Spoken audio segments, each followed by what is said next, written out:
인간은 정신과 육체를 가지고 있습니다. 우리는 누구나 다 이 정신과 육체가 건강하기를 원하고 있죠. 근데 만약에 그 중에 어느 것이 더 건강하기를 원하냐고 구태여 묻는다면 육체보다는 정신이 건강해야 되는 겁니다.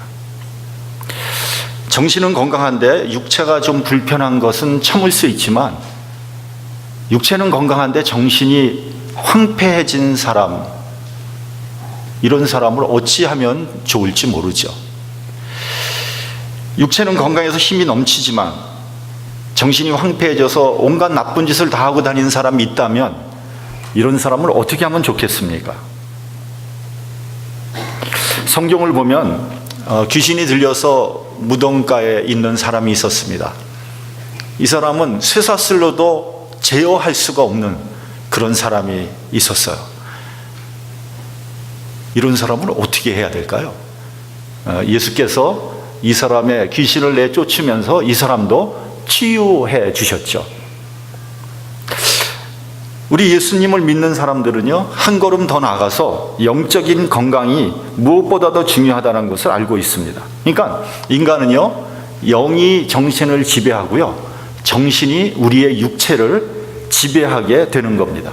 그래서 요한 3서에서도 내 영혼이 잘된 같이 내가 범사에 잘되고 강건하기를 내가 간구한다고 했습니다. 그러니까 우리 영혼이 잘되면 모든 일이 잘되게 돼 있어요. 근데 우리 영혼이 혼탁하면요, 모든 일이 엉망진창이 되는 겁니다. 그렇기 때문에 우리는 육체의 건강에만 시간을 쓰지 말고요, 영혼의 건강에 각별히 신경을 써야 됩니다. 성경 말씀은 우리 육체를 건강하게 하는 것이 아니라 우리 영혼을 강건하게 하는 겁니다. 특별히 하나님의 말씀은 영을 새롭게 하고 변화시키는 것이죠. 그래서 우리는 성경을 영적인 말씀이다, 이렇게 얘기하는 겁니다. 10계명을 둘로 나눌 수 있죠. 1계명서부터 네 번째 계명까지를 대신계명이라고 그러고, 5번째부터 10계명까지를 우리는 대인계명이라고 하지 않습니까? 이 두 가지를 합해서 예수께서 하나님 사랑과 이웃 사랑으로 딱 정리를 해 주셨습니다. 그런데 이 둘 중에 어느 것이 더 중요하냐고 구태여 묻는다면 첫 번째에서부터 네 번째 계명, 즉 대신계명이 더 중요한 것입니다. 이웃 사랑도 중요하지만 그보다 먼저 하나님을 사랑하는 것이 더 선행된다, 이런 얘기죠. 하나님을 진정으로 사랑하는 사람은 이웃을 사랑할 수밖에 없습니다. 그러나 그 반대는 성립하지 않습니다. 이웃을 사랑하는 사람이 반드시 하나님을 사랑할 거라고 기대하면 안 되는 거죠. 그렇기 때문에 하나님 사랑이 먼저라는 겁니다. 하나님은 사랑하는데 이웃을 미워한다, 그것은 잘못된 것이고요, 근본적으로 하나님을 사랑하는 것이 아닙니다. 하나님을 사랑하는데 부모를 소홀히 한다, 그것도 잘못된 겁니다. 하나님을 사랑하면요, 당연히 부모님께 효도하게 됩니다. 그래서 부모를 공경하라고 강조할 필요가 없어요. 하나님을 사랑하는 그런 믿음을, 그런 신앙을 심어주면 부모에게 효도를 하게 되어 있는 겁니다. 마태복음 15장에 보면 예수님께서 이런 말씀을 하셨습니다. 누구든지 아비에게나 어미에게 말하기를 내가 드려 유익하게 할 것이 하나님께 드림이 되었다고 하기만 하면 그 부모를 공경할 것이 없다 하여 너희 유전으로 하나님 말씀을 폐하는도다. 이 말씀을 우리는 뭐라 그러죠? 고르반이라고 그러죠. 고르반. 그러니까 이 말씀이 뭐냐면, 내가 부모에게 이게 드려야 되는, 부모를 봉양해야 되는 것을 하나님께 드렸다. 그리고 부모 봉양하는 것을 소홀히 했다는 거예요. 근데 그것이 어느덧 유대의 전통으로 자리 잡게 됐다는 거죠. 그것은 하나님 말씀을 폐하는 거다, 이렇게 예수님께서 말씀하신 거예요. 그러니까 하나님께 바친다고 하면서 부모 부양 의무를 회피하는 수단으로 삼은 거죠. 반대로 예수께서 이런 말씀도 하셨습니다. 물은 내게 오는 자는 자기 부모와 처자와 형제와 자매 및 자기 목숨까지도 미워하지 아니하면 능히 나의 제자가 되지 못한다. 여기서 미워한다는 말은 덜 사랑한다는 의미입니다. 무엇보다 먼저 하나님을 사랑해야지 부모 처자를 더 사랑하는 사람은 제자로서 합당하지 않다는 말씀이죠. 종합하면 뭐냐? 하나님 사랑과 이웃 사랑 둘 다 소홀히 할 수 없지만 선행되는 것은 하나님 사랑이라는 겁니다. 그런데요, 우리가 이 십계명을 보면 아주 재미난 계명이 있습니다. 무슨 계명이냐면 제4계명입니다. 안식일을 기억하여 거룩하게 지키라. 이게 조금 엉뚱한 조항 같기도 해요. 안식일을 지키는 것이 그렇게 중요한 겁니까? 그거 좀 지키지 않으면 안 됩니까? 여러분들은 어떻게 생각하세요? 그게 그렇게 중요한 겁니까? 여러분, 유대의 속담에 이런 유명한 이야기가 있습니다. 유대인이 안식일을 지킨 것이 아니라 안식일이 유대인을 지켰다. 여러분, 이것은 말이죠, 유대인의 그 오랜 역사 가운데서 있었던 그 고난과 환난, 극심한 고통 속에서 나온 그들의 절절한 경험인 것입니다. 여러분, 유대인처럼 핍박을 받은 족속은 전 세계에 없습니다. 우리나라도 많은 핍박을 받았지만 비교해보면 유대인만큼 받지는 않았습니다. 그들이 받은 고난을 일일이 열거할 수 없습니다. 하여간 이런 수많은 고난의 경험을 통해서 깨달은 것이 있어요. 그게 뭐냐면 안식일이 우리를 지켜줬구나. 다시 말하면 안식일을 지킴으로써 유대인이 유대인답게 된 것이고요, 유대인의 정신을 지킬 수 있었다는 겁니다. 안식일을 지킴으로써 유대인과 하나님과의 관계가 정립되었고요, 그 유대인의 그 독특한 정체성을 확실히 할 수 있었다는 거죠. 이러한 사실이 유대인으로 하여금 어떠한 고난과 시련이 온다고 할지라도 포기하지 않고 오히려 더 강력한 하나님의 백성으로 되게 하는 원동력이 됐다는 겁니다. 여러분, 이 사실을 누가 부인할 수 있겠습니까? 저는 오늘 안식일이 지키는 것이 맞느냐 아니면 주일을 지키는 것이 맞느냐 하는 아주 지루하고 해묵은 논쟁을 하려는 것이 아닙니다. 다만 안식일이 유대인을 지켜줬다면 같은 논리로 우리 그리스도인들은 주일을 지킴으로써 온전한 그리스도인이 되는 거라는 거죠. 여러분, 그리스도인이라는 것은 주일을 지키는 사람이란 뜻입니다. 주일을 지키지 않고 우리의 신앙과 우리의 정신세계를 지킬 수 있다고 생각한다면 그것처럼 어리석은 생각은 없는 겁니다. 주일을 다른 모든 것보다 더 중요하고 거룩하게 지킨다면 주일은 분명히 우리를 지켜줄 것입니다. 주일을 거룩하게 지키면요, 주일은 우리의 신앙은 물론이요, 우리의 가정, 우리의 건강, 우리의 자녀, 우리의 사업, 우리 생활 전반에 걸쳐서 더 나아가서는 우리의 운명까지 지켜줄 것입니다.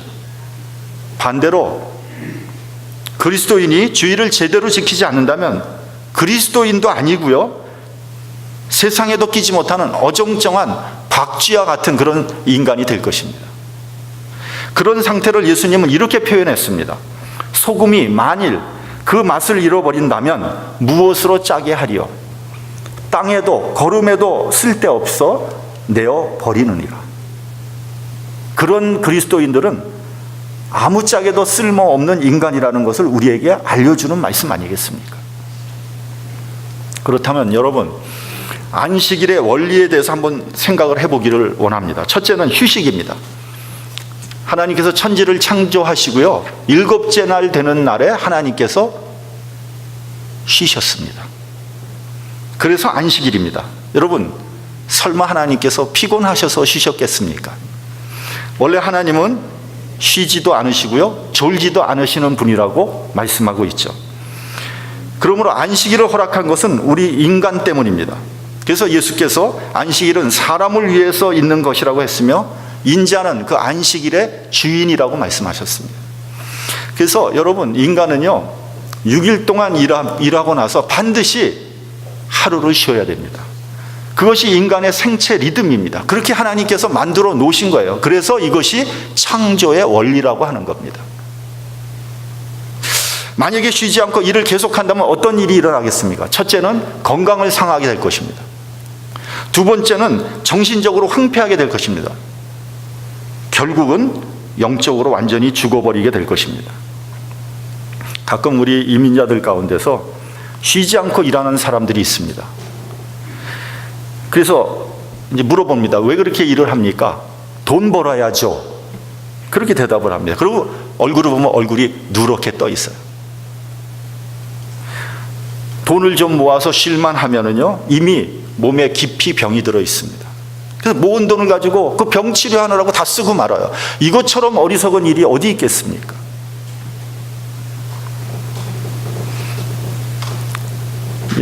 옛날에 사우스에서 가게를 하는 사람인데 정말 1년 365일 쉬지 않고 일했습니다. 열심히 일했어요. 근데 그렇게 일을 하다 보니까 몸이 견뎌냅니까? 몸이 아무래도 이상해요. 뭔가 이상의 그 사인이 오는 거예요. 그래서 할 수 없이 병원에 가서 정밀 검사를 했습니다. 암 말기라는 진단을 받게 됩니다. 근데도 쉬지 못했어요. 왜요? 장사를 해야 되니까, 렌트를 내야 되니까, 생활비를 벌어야 되니까, 애들 학교 보내야 되니까. 그래도 쉬지 않고 가게에 나오는 거예요. 죽기 일주일 전까지 나왔습니다.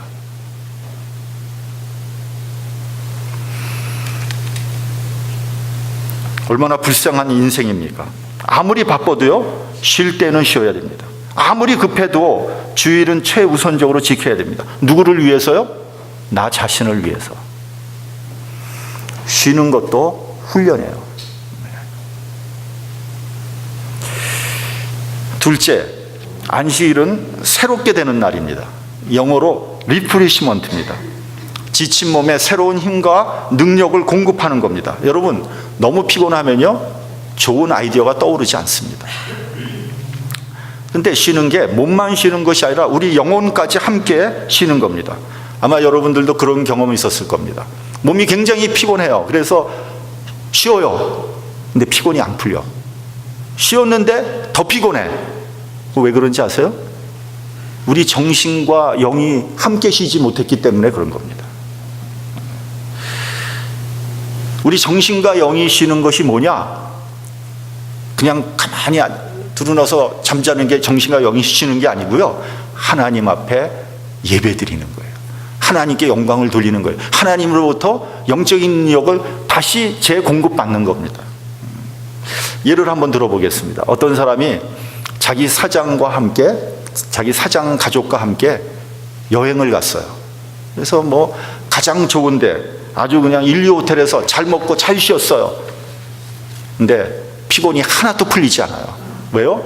이 사람은 정신적으로 계속 피곤한 거예요. 이 사람은 쉰 것이 아니에요. 반대로 이 사람이 자기 가족과 함께 그냥 가까운 데 산에 캠핑을 갔어요. 그래서 자기 가족을 위해서 열심히 봉사를 하는 거예요. 몸은 굉장히 피곤해요. 근데 기분은 너무 좋은 거예요. 그래서 그날 밤 잠자고 일어나니까 몸이 너무 가뿐해, 날아갈 것 같아요. 이 사람은 안식을 한 거예요. 그래서 안식일은요, 몸은 물론이고 영적으로 쉼을 얻는 겁니다. 그래서 새로워지는 거죠. 셋째로, 하나님 앞에 나와서 예배드리며 하나님 말씀의 은혜를 받고요, 나와 하나님의 관계가 더 돈독하게 되는 겁니다. 일주일간에 내 자신을 한번 되돌아보고요, 반성합니다. 하나님 앞에 찬양하고 하나님께 예배를 드리고 영광을 돌립니다. 그래서 영적으로 강건해지고 더 성숙해집니다. 주님을 닮아가는 거예요. 이것이 안식일의 진짜 목적 아니겠습니까? 오늘 이 본문을 보면요, 예수께서 유대에서 갈릴리로 가고 있었습니다. 그 중간에 사마리아라는 땅을 거쳐야 되는 거예요. 원래 사마리아는 북이스라엘의 수도였죠. 그러니까 같은 민족인 거예요. 그런데 북이스라엘이 아수르에게 점령을 당하면서 아수르 사람들이 대거 이주를 해 오면서 이 사람들이 정책적으로 유대인들과 결혼을 했어요. 그래서 이제 소위 뭡니까? 혼혈을 만들어 놨습니다.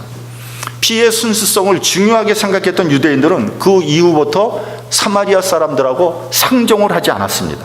오히려 이방인보다 더 부정하게 생각했고요, 사마리아 땅을 밟는 것조차도 부정하게 생각했습니다. 그래서 그 지역을 지나게 될 때는 저 먼 곳으로 삥 돌아서 갈 정도로 그들을 싫어했던 거죠. 근데 제가 이걸 보면은요, 예수께서 일부러 사마리아 땅을 거쳐서 지나간 것 같아요. 근데 가다가 보니까 수가라는 동네에 이르러서 예수님과 제자들도 너무 피곤한 거예요. 너무 힘든 거예요. 그래서 우물가에 앉아 쉬게 됐고요, 예수님의 제자들은 먹을 것을 사러 동네로 들어가게 된 겁니다. 그때가 제6시라고 되어 있습니다. 요즘으로 말하면 정오인 거예요. 그러니까 햇볕이 장렬하는 사막 한가운데 정오 12시가 되면 얼마나 덥겠습니까? 이건 사실은 상상을 초월하는 겁니다. 왜냐하면 우리가 사막 기후에 살아보지 않았기 때문에. 아리조나에 가면은 더운 정오 12시가 되면 120도 그 이상 올라간다는 거 아닙니까? 그래서 그 시간에는 그곳 사람들은요, 아무것도 안 하고 낮잠 자고 쉽니다. 도저히 밖에 나가서 일을 할 수가 없었어요. 근데 그때 사마리아 여자 하나가 물을 길러 나왔습니다.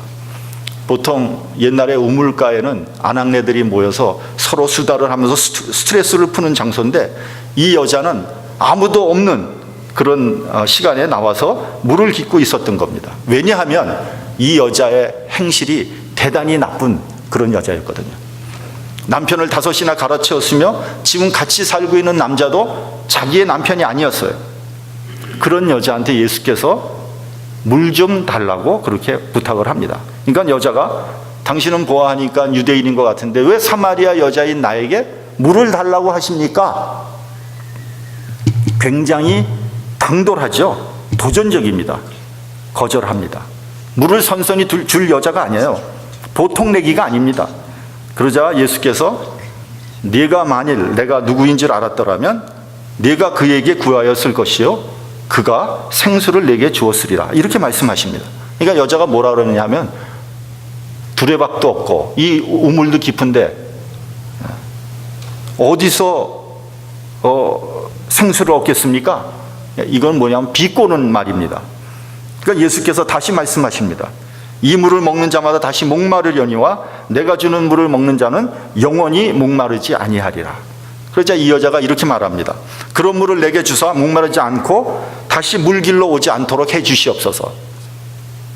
이것도 좋은 대답이 아니죠, 사실은. 그런데 서로 말의 핀트가 어긋나는 거예요. 예수님은 영적인 말씀을 하시는데 이 여자는 세상적으로 받아들이는 거죠.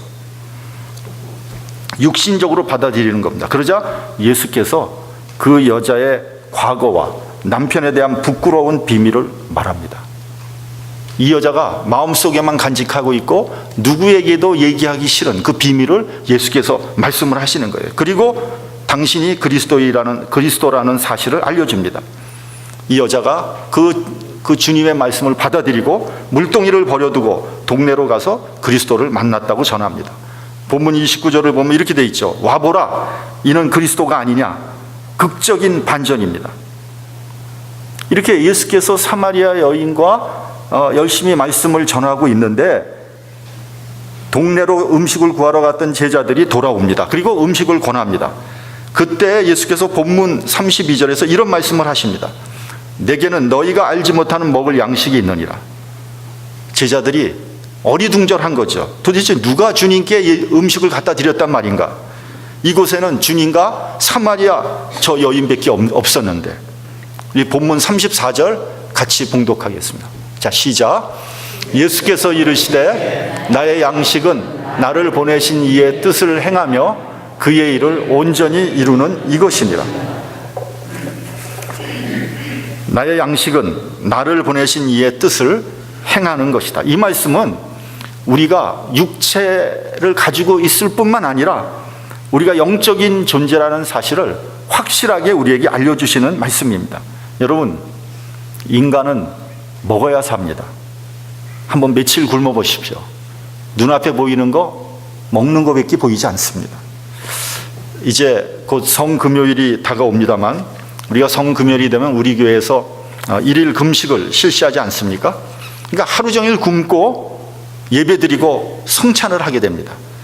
그러면 그 조그만 빵 조각과 포도주스가 그렇게 맛있을 수가 없어요. 안 그렇습니까? 만약에 안 그렇다면 여러분들은 금식 안 한 거예요. 그런데 전에는요, 포도주스를 쓰지 않고 그 집에서 담근 포도주를 썼었거든요. 그 포도주가 굉장히 세요. 그래서 그걸 딱 마시면 팽 돕니다. 왜냐하면 빈속에 먹으니까. 얼마 되지 않는데도 그렇습니다. 눈이 번쩍 뜨이는 거예요. 사무엘상을 보면요, 이스라엘과 블레셋이 싸울 때 사울이 백성에게 이렇게 명령합니다. 아무것도 먹지 말고 원수 블레셋을 물리칠 때까지 싸우라. 근데 사울의 아들인 요나단이 그 사울의 명령을 듣지 못했어요. 그래서 하루 종일 싸웠는데 배가 몹시 고픈 거예요. 그때 그 숯불 속을 이렇게 보니까 거기에 꿀이 흐르고 있는 거예요. 그래서 이 지팡이로 꿀을 찍어서 입에다 갖다 댑니다. 그러고 나서 뭐라 그러냐면 눈이 밝아졌다. 정신이 번쩍 나는 겁니다. 이만큼 먹는 것이 중요한 거예요. 잘 먹어야 됩니다, 여러분. 먹는 것이 우리의 생명을 지탱하는 가장 기본적인 수단입니다. 우리가 종종 이런 말을 하죠. 우리가 이런 일 하는 건 다 먹고 살자고 하는 거 아닙니까? 근데 여기서 우리는 다시 물어봐야 됩니다. 우리가 먹기 위해 사는 겁니까? 아니면 살기 위해 먹는 겁니까? 먹기 위해 산다면 그것은 동물과 같은 비참한 삶이 아닐 수 없습니다. 그러나 살기 위해 먹는다면 우리의 삶에 목적이 있다는 거죠. 최소한도 먹는 것이 목적이 아니라는 거죠. 예수께서는 나의 삶의 목적은 나를 보내신 이의 뜻을 행하는 것이라고 말씀하셨습니다. 하나님의 뜻을 이루는 것이 나의 양식이요 나의 생명이라는 그런 말씀입니다. 오직 하나님의 일을 위해서 내가 존재하며 그 사역을 할 때에 삶의 보람과 즐거움을 얻게 된다는 것이죠. 이것이 바로 예수님의 생활인 것입니다. 근데 예수님만 그런 거 아니고요. 여러분, 우리가 정말 즐겁고 보람 있는 일을 했을 때 우리가 종종 어떤 말을 하는지 아십니까? 먹지 않아도 배부르다. 그런 말 하잖아요. 혹시 우리 자녀들이 잘 되고 자녀들이 인류대학 가면 부모가 뭐라 그럽니까? 먹지 않아도 배불러. 먹지 않았는데 배가 부르겠습니까? 그러나 먹는 즐거움보다 더 기쁘고 보람된 일이 있다는 거죠. 시장에서 좌판을 깔고 떡을 팔던 할머니가 평생 한 푼 두 푼 모은 돈 1억을 대학에 기부하면서 가난한 학생들 장학금으로 쓰라고 내놨습니다. 그래서 기자가 물어봅니다.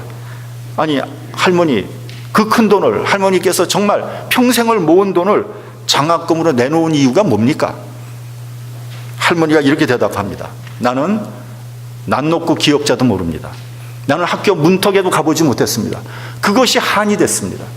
그래서 돈이 없어서 공부 못하는 그 학생들을 정말 도와서 공부시키고 싶습니다. 그것이 내가 돈 1억을 갖고 있는 것보다 더 보람되고 더 감사한 일입니다.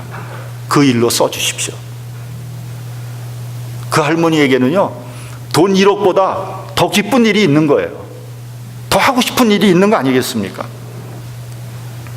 전에도 제가 말씀을 드렸습니다만, 제가 목사 되기 전에 비즈니스를 한 15년 정도 했습니다. 그때는 미국의 경기가 좋을 때예요. 장사가 잘 됐어요. 여러분, 장사 잘 되면요 되게 재밌습니다. 시간 가는지 몰라요. 피곤한지도 몰라요. 그러다 몸 상하는지도 몰라요. 정말 열심히 일을 했습니다. 그러다가 은혜 받게 됐고요, 그에 더해서 하나님의 부름을 받게 됐습니다. 그때 제가 생각한 것이 있습니다. 내가 이 장사에서 은퇴할 때까지 하면 얼마를 벌겠나? 내가 그 돈을 위해서 내 인생 전체를 쏟아붓는 것이 맞는가? 그것이 괜찮은 일인가? 전 아니라는 생각이 들었습니다.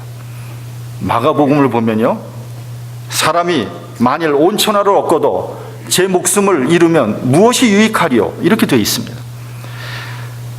제가 만일 실망과 좌절 속에 죽어가는 사람에게 복음으로 희망과 용기를 주고 살아갈 목적을 줄 수 있다면 천하를 얻는 것보다 더 가치 있는 일이 아니겠는가라는 생각을 했습니다. 그래서 비즈니스 접었고요, 하나님 부름에 응답해서 신학교 가게 된 겁니다. 사실 한 생명을 구원해서 하나님 나라로 인도할 수만 있다면 그것처럼 보람 있는 일이 어디 있겠습니까? 예수님은 피곤해서 우물가에 앉으셔서 쉬셨습니다. 그러다가 사마리아 여인을 만나게 됐죠. 그 여인에게 복음을 전하시고 쉬지도 못했지만 예수님은 참된 영적인 휴식을 얻게 된 겁니다. 그리고 새 힘을 얻고요, 새로운 비전을 바라봤습니다. 눈을 들어 밭을 봐라, 희어져 추수하게 되었도다. 이것이 예수님의 삶의 모습이었으며 삶의 철학이었습니다. 한 영혼이 구원받는 것을 보고 참된 기쁨과 보람을 느끼는 것이죠. 그리고 몰려드는 사람들을 보면서 새로운 비전을 제시하신 겁니다. 주님은 아직도 물 한 모금, 빵 한 조각 드시지 못했습니다. 그러나 전혀 피곤을 느끼지 못했고요, 오히려 생기가 넘쳤습니다. 나의 양식은 나를 보내신 이의 뜻을 행하며 그의 일을 온전히 이루는 것이다. 여러분은 어떻게 사시겠습니까? 먹고 살기 위해서 매일매일 일하지 않을 수 없는 거죠. 그러나 그런 가운데서 여러분 주님의 사역을 하면서 주님의 복음을 전하면서 여러분 삶에 진정한 보람과 기쁨을 느끼지 않으시겠습니까? 생명을 살리는 사역에 동참하시는 여러분 모두가 되시기를 바랍니다. 그것이 우리의 삶의 보람이고 즐거움인 겁니다. 여러분, 그렇지 않으면 무슨 이유로 이 세상을 살아가겠습니까? 돈 벌기 위해서요? 잘 살기 위해서요? 높아지기 위해서요? 다 허무한 것입니다. 한 영혼을 귀중히 여기고 그 영혼을 위해서 나의 노력과 나의 재물과 또 내가 알고 있는 복음을 증거할 수 있는 저와 여러분이 되시기를 주님의 이름으로 축원합니다. 기도하겠습니다.